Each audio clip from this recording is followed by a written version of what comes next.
Hey, everyone, we are going live. Welcome to our fourth and final workshop of the fall semester. I'm so excited and grateful to have you here. Let's get ready to dive in. We're going to get started in about 8 minutes. Everyone, we are going. We're going to get started in about 8 minutes. I'm going to share this link with my colleague, Sharon.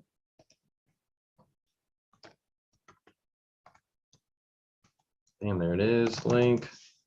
Bam. All right, there we are. Cool. Yeah, if you're here, you're watching, introduce yourself in the chat.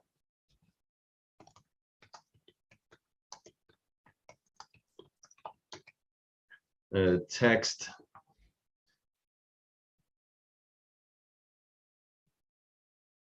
the link. Perfect.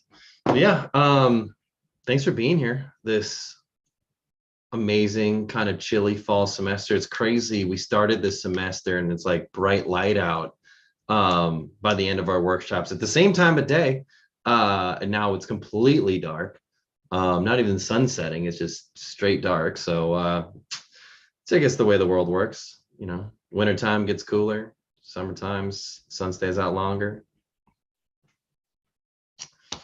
I'm testing out a new camera, so I got new gadgets on my computer. I don't know if for anybody who's watching, I don't know if y'all use the dual monitor thing, but this is my very first time having a second monitor. So I've got a cool, like, big old monitor here. I don't know what I'm going to use it or how I'm going to use it. I feel like some people are like, oh, it's great for data assessment and that sort of thing. And I guess we'll find out. I don't know. I've always had just one laptop, one window, one kind of monitor type of situation. So having the second one, we'll figure out how it goes. And then when I got the monitor, I said, well, I might as well get a new webcam. And I got a mouse as well. And I don't know. I like it. I like my setup. My laptop's got all these wires coming out of it. I feel like I'm a pro right now. I even got like I got a splitter dongle, so then I can plug in more things. So yeah, I'm pretty I like my setup. That's pretty cool. I think it's sweet, at least. Well, hey, we're gonna get started soon, about 6 minutes. We're going to talk about some core things. We're going to talk about how we give feedback on the program. We're going to talk about how to continue a relationship with your student. Just all the fun stuff that goes into these workshops and this program and that sort of stuff. Helping your student find fulfillment, and then just completing your post-program assessment if you can.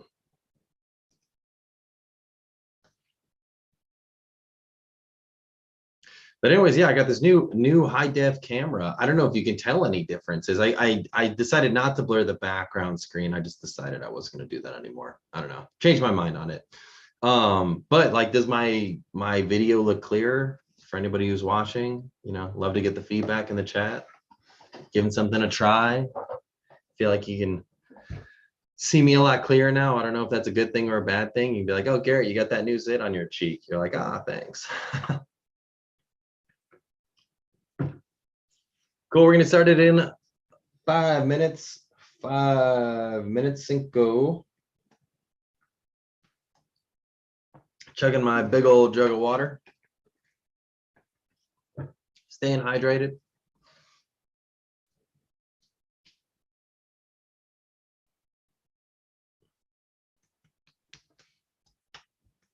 You ever find it weird? So like now I'm tempted to, you know, when I have Zoom meetings, move my Zoom meeting over to this other monitor so I can see things bigger and more blown up in my face. But it does make you wonder, and it begs the question, like, it's probably not a great user experience. Like, have you ever met with somebody where they weren't looking at you? They were looking at you, but on some other monitor. So you're seeing like half of their face, like they're not facing you. And you're like, okay, cool, I get it. You're looking at me, you're making eye contact with me on the screen, but you're not making like eye contact with the eyeball in the monitor. And so, you know, what is the best etiquette? I'm assuming it's probably making eye contact with the eyeball, but it's a weird human trait or characteristic because that's not normal. You know, you'd rather make eye contact with a human when you're having a one-on-one conversation, not a little ball that, I don't know, is recording you. So anyways, these are things that I've been thinking about lately. The other cool thing about my camera is it's got a little flapper so I can keep it fresh and clean and protected. As you can tell, I don't get too many new gadgets that often.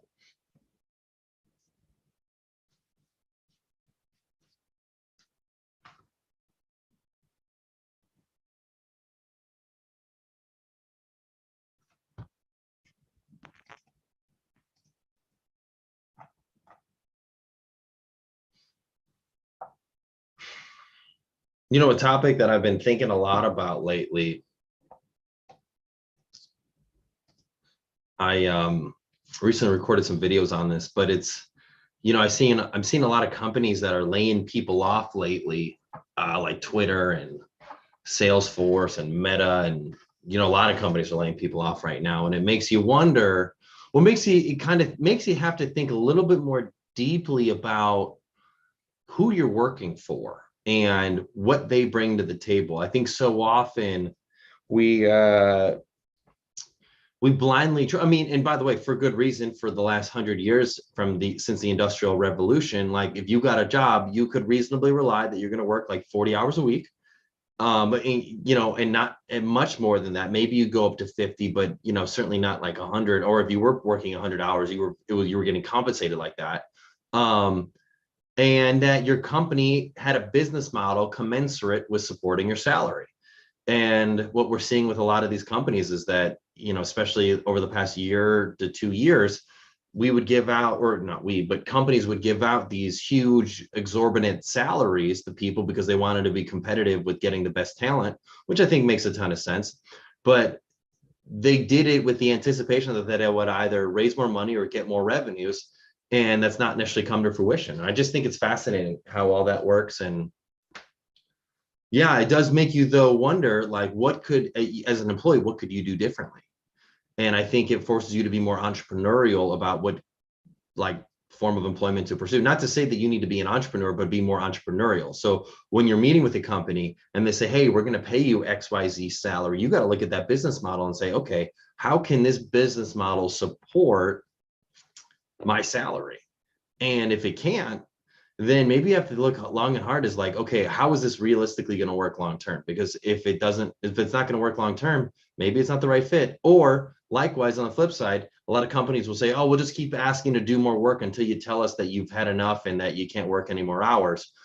That's not a great leadership model either, because people are going to get burned out super quick. I think a lot of companies are guilty of that, where they just keep adding more and more and more into somebody's plate, not being conscientious as to like how it's actually impacting them, and just expecting them to say, hey, you know what, I've hit my wall. But anyways, those are some of the things that I've been thinking about lately, as it pertains to some of these layoffs and what we can do to try to prepare ourselves, or you know, put ourselves in the best position to be thriving in the next role. But it is officially 6 o'clock in Austin, Texas, 7 o'clock on the East Coast, 5 o'clock in Denver, 4 o'clock on the West Coast. Let's get into it for our fourth and final workshop of the fall semester. Thank you all, by the way, for being a mentor this semester. I'm just so grateful to have you here. Your impact as a mentor is huge. You may think, oh, I've only met with my student a few times, or, you know, it's only been a couple of conversations. But I think for a lot of students, it's just to know that there's an adult, there's a professional, there's somebody there that wants to see them succeed and truly cares about their growth and development. I just think there's a lot of power in that. And I'm just grateful that you'd be willing to take the time to be a mentor. So I think that's really, really critical. Yeah, I was reading an article on another website that was like the top 10 tips to being a great mentee. And like the tip number 1 was, remember, your mentor is a volunteer.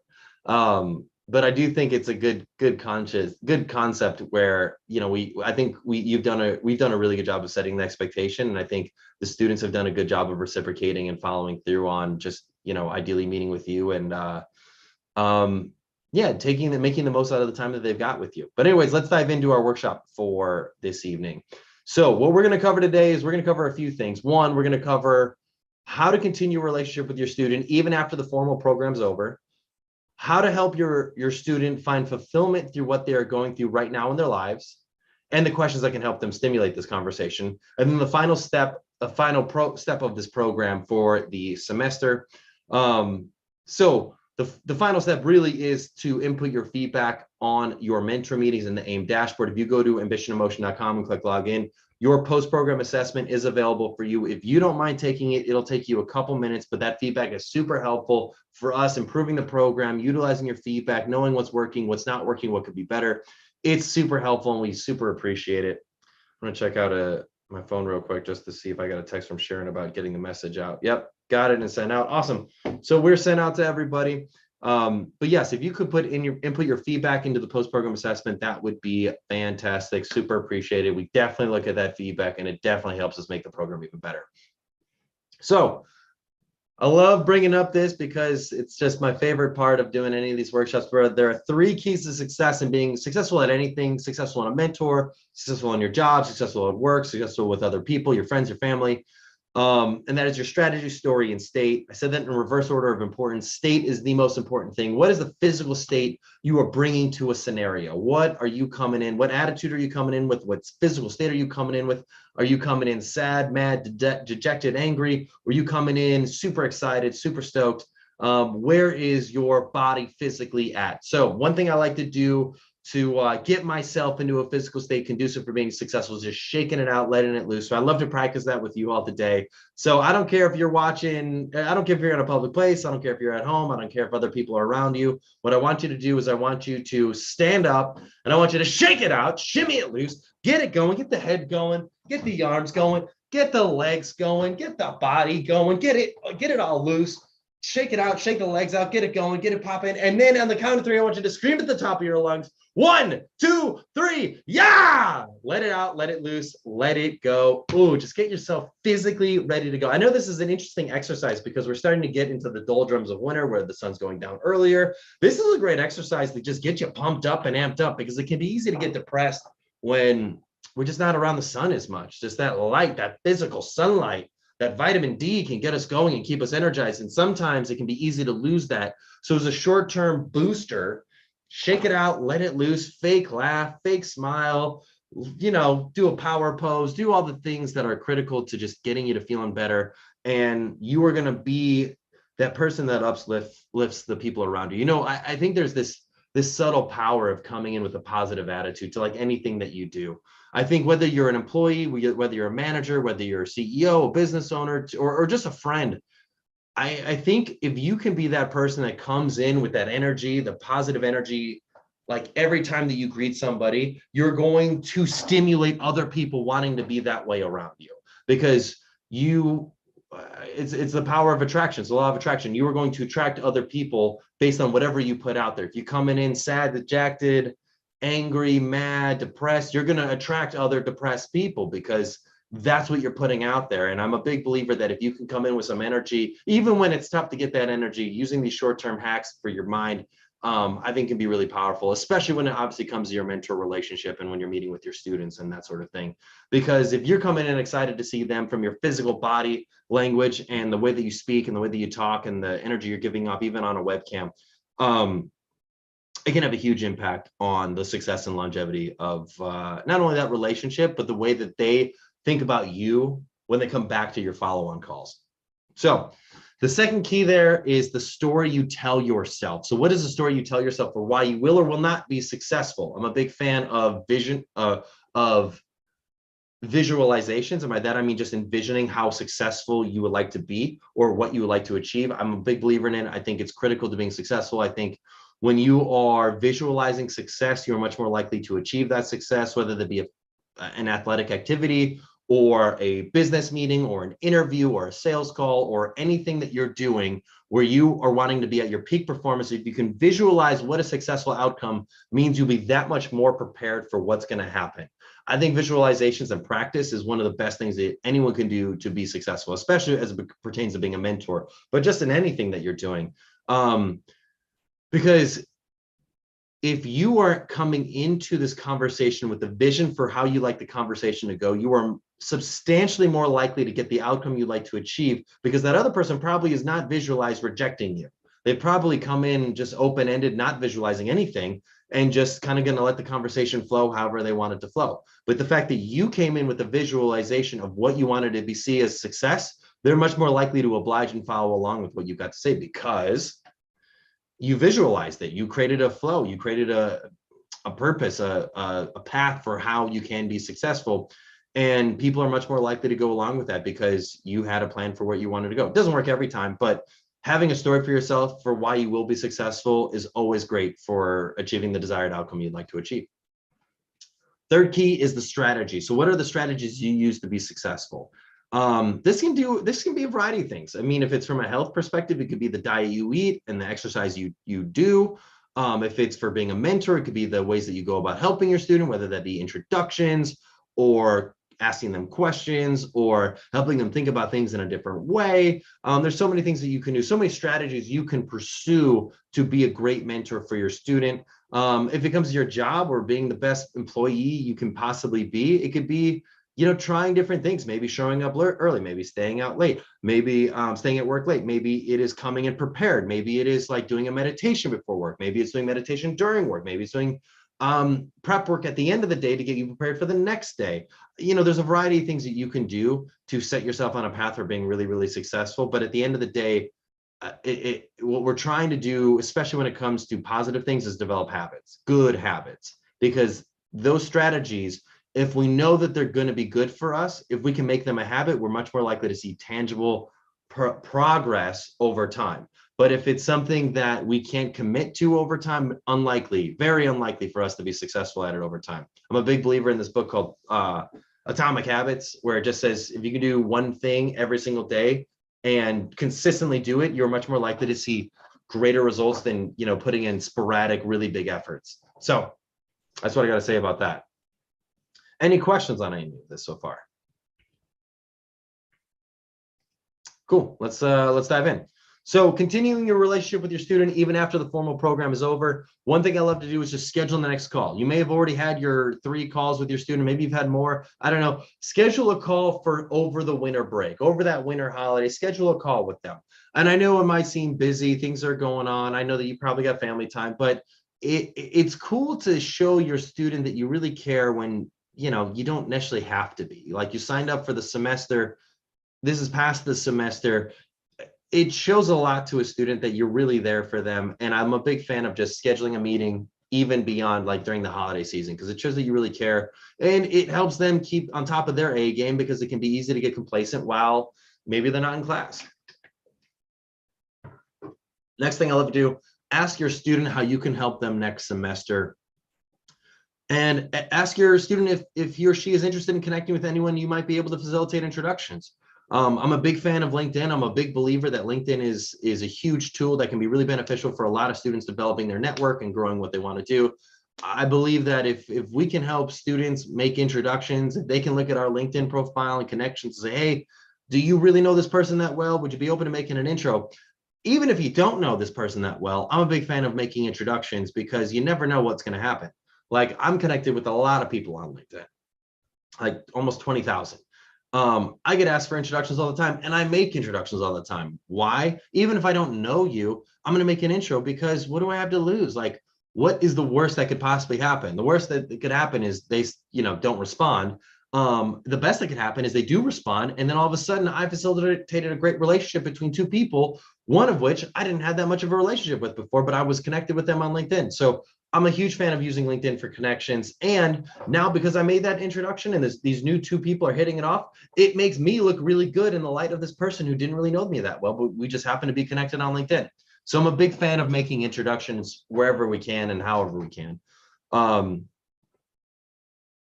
Cool. The next portion of this workshop this evening that I want to talk about is how to help your student find fulfillment in the work that they're doing.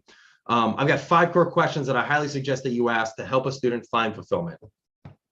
Question 1 is, what rewards await you for moving through this challenge? I love this question because what it does is it allows for students to get an eye on the prize, especially when it comes to fulfillment. It can be so easy for a student, or really anybody for that matter, to get caught up in the transactional nature of the things that we think we need to be doing to get to where we think we want to be. We think that this career path is on this linear path, but I think because you're a mentor and you've been in your career path for a while, that it's a circular up and down. all over the place nature. I'm a big fan of asking a student what rewards await you for moving through this challenge. And hopefully it's more than just money. Don't get me wrong, making money is good.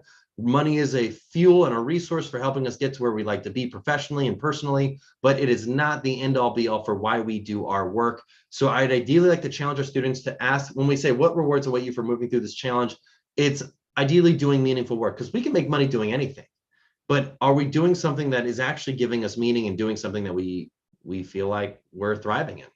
Question number 2, what will be the cost of failing to work through this challenge? Now, this is a great way to phrase this, because by asking what will be the cost of failing to work through this challenge, we're able to get an idea as to what we're risking here, because people are oftentimes more motivated to do things to avoid pain than they gain pleasure. So by asking what will be the cost of failing to work through this challenge, we're better able to understand where people are going to actually understand where their costs are if they are not able to successfully get this internship, get this job, get an offer from this job, get positive remarks or reviews or recommendations from whatever work that they're doing. Like, it just creates clarity in their mind, and I think that's really important. Question 3, what might be the impact of your actions? This is something where students can think broadly, where they can think, okay, what might be the impact of my actions if I do this consistently over time? Here are some other elements, things in my life that could be impacted from me taking these actions that I want to see in my life and achieve. Question 4, what will be the impact of not taking any action? So this is just like question 2, this is the contrast of that. This is the, how do we get off our butt and go and do something, especially during this winter time where we've got shorter days. It's easy to get depressed. It's easy to get unmotivated and stop doing the things we want to achieve. I'm a big believer that if we can identify what will be the impact of not taking any action, we're able to clarify, I don't want to be that type of person. I'm going to take the opposite action and change. Really, it's all about pattern disruption, because people, if we don't disrupt our patterns, will continue to fall into those same patterns that are comforting, because nothing is disrupting our normal way of acting. So nothing's disrupting our status quo. If nothing disrupts our status quo, we will continue to act that way. But if we can pattern disrupt and understand what the impact of not taking any action will be, we are much more likely to actually take an action. So question 5, the last question I like to ask is, what are you willing to commit to so that you can make a change? It's a great question to ask, because it allows you to clarify and allows them really to clarify what they can commit to. This is the most difficult of all the questions, because what it forces them to do is to actually say something that they are going to commit to. And by putting it out into the ether, they're much more likely to accomplish it, because now their identity is associated with that. So often it's easy to have goals, but keep them tight to our chest and not tell anybody about it, because, well, we are afraid that if we don't hit that goal, we're going to be looked like as a failure. So we don't tell anybody our goal. And then if all of a sudden our goals change, or if we decide we're just not going to hit it, we don't have to fear being a failure to anybody else, because we never told anybody about it. But if we can say, what are we willing to commit to so that we can make a change, we are much more likely to accomplish that outcome, because we're able to actually tie ourselves to it. And other people are going to ask us about whether or not we hit it, which then builds up in our own mind. And then we eventually force ourselves to change and act in the way that we need to act. Cool. So that's it for this workshop for this evening. Those are the tips. Those are suggestions. It's been a pleasure working with you all over this past semester. I've really enjoyed, these workshops, interacting with you in the chat.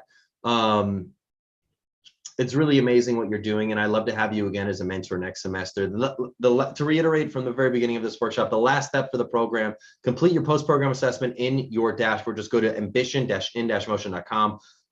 Click log in, and it should be a big blue button that just says post-program assessment. If you could complete that, that would be super helpful. Your feedback is much appreciated. We do look at it. We do create reports on it. We do enact new feedback based on what you've suggested. So it really does mean a lot. And yeah, I'd really appreciate your feedback on the workshop. And then, yeah, if you'd love to, I'd love to have you again as a mentor next semester. But if you'd like to engage with us in any other ways, if your company would like to do a mentor program, if your executive team thinks, could use like an executive coach or run through some workshops and that sort of stuff, or if you'd like to have a mastermind group, or if you think any of the things that we do are cool or fascinating and you want to learn more to see if it could be applied to your company, I'd love to have a conversation. We love helping teams and companies out doing the things that they want to do. I mean, our vision is a world where the vast majority of people are excited to go to work. When they're there, their expectations meet reality. And when they come home, they feel fulfilled. Everything we do works towards that outcome. Mentorship, executive leadership development, all of it plays into it. I think ultimately, if we can help improve our ability to communicate, whether that be in a mentor relationship, coaching relationship, managerial relationship, we are going to help people really feel passionate about their work. And being a mentor is a big part of this vision. So I appreciate you. I'm grateful for you. I'm so excited for next semester and how your career is going to continue to grow and develop, and how you can continue to impart incredible wisdom to our students moving into future semesters. Thank you for your time. Thank you for being a mentor. Thank you for being willing to step up and help out a student. If you got any questions about anything at all, please feel free to reach out. And if you got any support issues or challenges with your student or anything like that, please email support@ambition-in-motion.com. We'd be happy to answer any questions you may have. But anyways, thank you. We really appreciate you. Have a wonderful rest of your evening.